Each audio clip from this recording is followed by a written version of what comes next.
கிருஷ்ணகிரி மாவட்டம் கெலமங்கலம் அப்படிங்கிற ஒரு இடத்துல செட்டிப்பள்ளி அப்படின்னு ஒரு கிராமம் இருக்குது.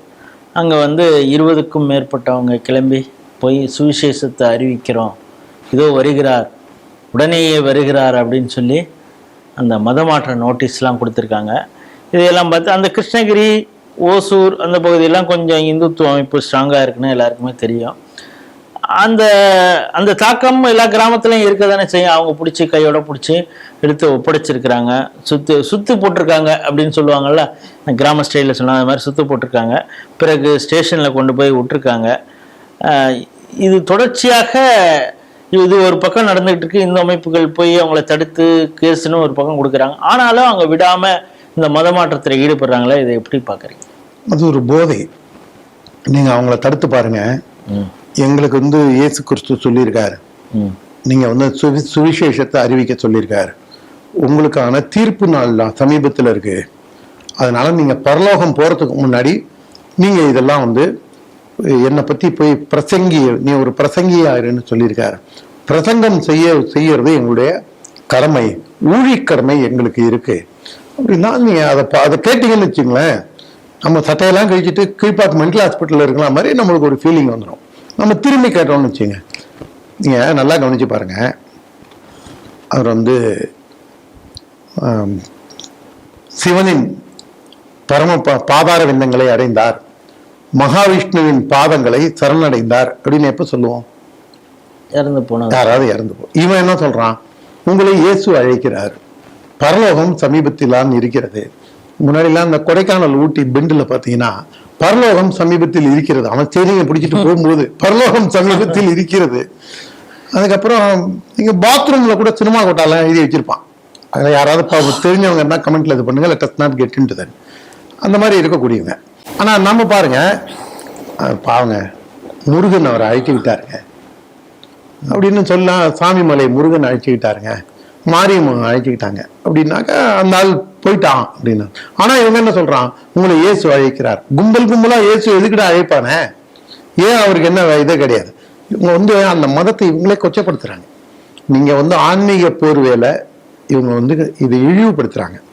நீங்க இல்லைங்க, உங்களுக்கு இப்படிலாம் தப்பா சொல்லியிருக்குங்க, நாங்க இதெல்லாம் சொல்றோங்க அப்படின்னு விவாதம் வச்சு நீங்க வாத இதுல வரதுல யாராவது குண்டக்க மண்டக்க 4 கேள்வி இவங்களை கேட்டாங்கன்னா என்ன ஆகும்? மத மோதல் தானே வரும். பிதாவே என்னை மன்னியும் அப்படின்னு சொன்னா அந்த பிதா யாரு அப்படின்னு யாராவது கேட்டுறாங்கன்னு கேட்க கூடாது. இதை பார்த்துட்டு யாரெல்லாம் கேட்டுறாதீங்க இந்த மாதிரிலாம். அது தேவையில்லாம மாற்று மதத்தோட மனதை புண்படுத்தும். வீரத்துறவி ராமகோபாலன் நம்மள அப்படி வளர்க்கல இல்ல. அறிவுபூர்வமா நீ விவாதி, ஆனா யார் மனதையும் புண்படுத்தாத அப்படின்னு நம்மளுக்கு வீரத்துறவி சொல்லிருக்காரு, ஷாக்கால சொல்லியிருக்காங்க, நம்ம வீட்டுல சொல்லியிருக்காங்க. நம்ம அதெல்லாம் செய்ய போறது கிடையாது. அதனால நீங்களும் செஞ்சிடாதீங்க. இல்ல யாராவது இவங்களெல்லாம் கேட்கறாங்கன்னு வச்சுங்க, விதண்டவாதமா யாராவது கேட்கணும்னு நினைச்சாலும் கேட்கலாம். இல்ல கேட்டுதாங்க தீரணும் சமயத்துல. ஏன்னா நீங்க எங்கேயுமே அடங்க மாட்டீங்க. ஒரு லெவல்ல என்ன தோணும்? எனக்கு தெரிஞ்ச ஒருத்தர் இருக்காரு, ஒரு எங்க ஊருக்காரர் தான், மாமாமில் இருக்கார் தான். அவர் என்ன பண்ணுவாரு, முன்னாடிலாம் நோட்டீஸ் கொடுக்குற இடத்துக்கு போய் ஐயா கொடுங்க அப்படின்னு வாங்கிட்டு போய் என்ன பண்ணுவாரு, அது பழைய பேப்பர் கடைக்கு போட்டுருவாரு. இல்லைன்னா அதை வேற ஏதாவது கொளுத்தும் போது சேர்த்து. இதெல்லாம் எதுக்கு சொல்லுங்க? இது கஷ்டப்பட்டு யாரோ கஷ்டப்பட்டு உங்களுக்கு தசம பாகத்துல கொடுத்து அந்த பணத்துல நீங்க நோட்டீஸ் அடிச்சு அதை ஊரா கொண்டு கொடுக்கும்போது அது எங்க போய் சேருது? கடைசியில ஓமாமலூர்ல அந்த கழிசடை கையில தானே போய் சேர்ந்துருக்கு. என் ஃப்ரெண்டு தான் அவன், அதனால நான் அவனை அந்த உரிமையோட நான் திட்டலாம் அவனை. இந்த மாதிரிலாம் இதெல்லாம் ஏன் உங்க உழைப்பை ஏன் இப்படி வீணடிக்கிறீங்க நீங்க? ஏன்னா இதுல நீங்க போய் பிரசங்கம் பண்றதுனால்தான் இயேசுவோட மகிமை தெரிய போதா? இல்ல இது போல அது குறிப்பாக இந்துக்கள் அதிகமா இருக்கக்கூடிய பகுதியில இதே மாதிரி போஸ்ட். இஸ்லாமியர்கள் பகுதிக்கு போக மாட்டேங்கிறாங்க. அது ஏன்னு தெரியல. நாங்க போனா வாயிலே சுன்னட் பண்ணுவான்ல. பிரச்சனை என்னன்னா, உங்களுக்கு கீழே சுன்னட் பண்ணா கூட அவன் ஹைஜீனிக்கா போயிடுவான். நாக்கிலேயே சுன்னட் பண்ணிட்டான்னா அதனால அந்த ஒரு பிரச்சனை இருக்கு. அதனால அதுங்க போறதில்ல. நீங்க வேணா கேட்டு பாரு. நான் கூட அப்பெல்லாம் கேட்கறது உண்டு. பனகல் பார்க்ல அந்த ஓமாமலியர் தம்பி என்ன தெரியுமா பண்ணா, அவன் வந்தான், நான் கூட போகாதறான்னு ஒரு 30-40 பேர் இது பண்ண பிரசங்கம் பண்ண வந்தாங்க. நடு ரோட்ல படுத்து சாலை மறியல் பண்ணி அவங்களை கொண்டு போய் போலீஸ் ஸ்டேஷன்ல நிறுத்திட்டான்.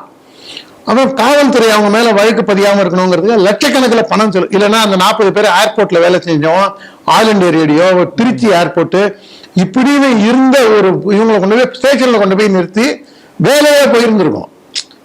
இதெல்லாம் ஏன் ஏதோ நான் கூட அன்னைக்கு சொன்னேன் அவன்கிட்ட, இல்ல அவங்க ஏதோ அவங்க உரிமையை பண்றாங்க விட்டுப்பா அப்படின்னு சொல்லி அவன் கேட்கல.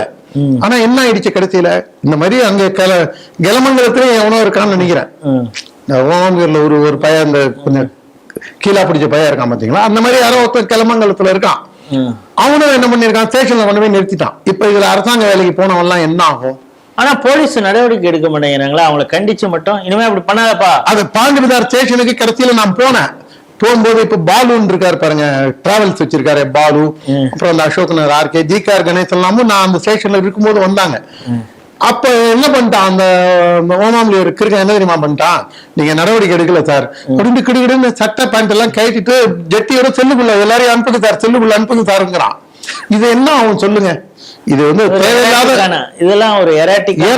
நான் சொன்னேன் அவன்கிட்ட, நீ பாருப்பா இதெல்லாம் பண்ணாத, நம்ம கொஞ்சம் அமைதியை கடைபிடிக்கணும் அப்படின்னு சொல்லிலாம் அழைச்சிட்டு வந்துட்டேன். இப்ப கிளமங்கலத்திலேயே இந்த மாதிரி வந்து கடைசியில ஒரு மதமோதல்ல தானே கொண்டு போய் நிற்கும் அது. அதனால அதை அவங்க புரிஞ்சுக்கணும். நீங்க வந்து ஆன்மீகத்துல மனம் துளைத்து ஆன்மீக ரூபத்துல எழுந்து வருதுங்கிறது வேற.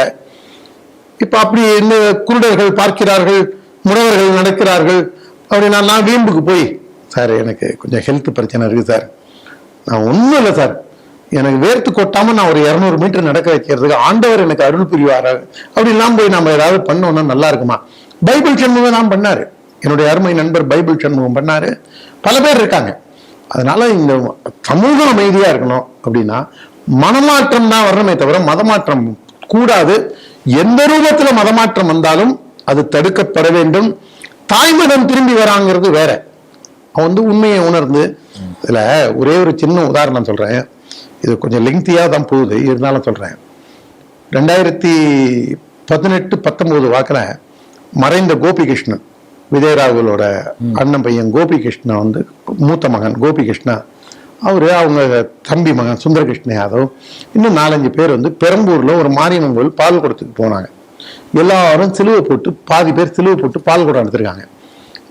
ஒருத்தரை கூப்பிட்டு அவர் கேட்கிறாரு, ஏன் சிலுவை போட்டிருக்கேன்னு. நாங்கெல்லாம் வந்து இந்த 1000 ரூபாய் பணம் தராங்க, சண்டே ஆனா பிரியாணி கொடுக்குறாங்கன்ட்டு அங்கே போனோம்.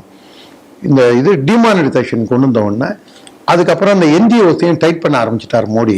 ஃபாரின் பணம் வருது. இப்ப இவனெல்லாம் கத்துறானு தெரியுமா, அந்த அதுக்கு வந்து 18-19 அதோட இம்பாக்ட் ஆரம்பிச்சிருச்சு. இப்பதான் அரசியல் கட்சிக்கு நல்ல கசக்கிற மாதிரி இது பண்ண உடனே பயந்துகிட்டு இப்ப கதறானுங்க. ஏன்பா நீ இப்ப போறது இல்லையா? இல்லைங்க, முதல்ல 1000 ரூபாய் கட் பண்ணாங்க, பிரியாணி மட்டும் கொடுத்தாங்க.